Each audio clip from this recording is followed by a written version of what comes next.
quick how-to video for this quick tabletop rotary shredder. This is great for kids. So let's put it together. Now first, it does have a suction cup on the bottom of it. On the bottom of it here. So you just slap it down, it's a flat surface, and then you're gonna twist that. Oh, I'm not pushing down very well with one hand. That is for sure. Okay, now if you could put it down a little bit better. Suctions right onto there, which would be great. Oh, that's stiff. Oh yeah, that's not going anywhere. Jeez. Okay. Next, we're going to attach these two parts here.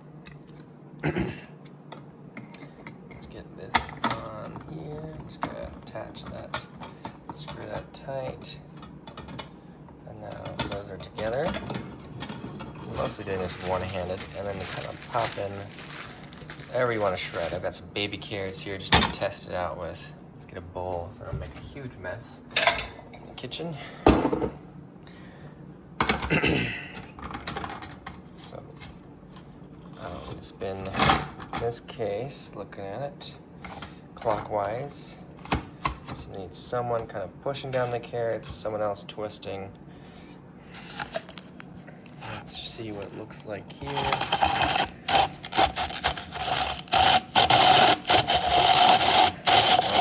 definitely shredded all of those wonderfully. Look at that, nice good size carrot shreddings. Save you lots of time. Maybe have your kids help if you want to make anything for salads quickly, or in my case, there's another kind of setting I can use in here for slicing thin slices of like cucumber or whatnot. Man, this is gonna make so many salads. It's gonna be great.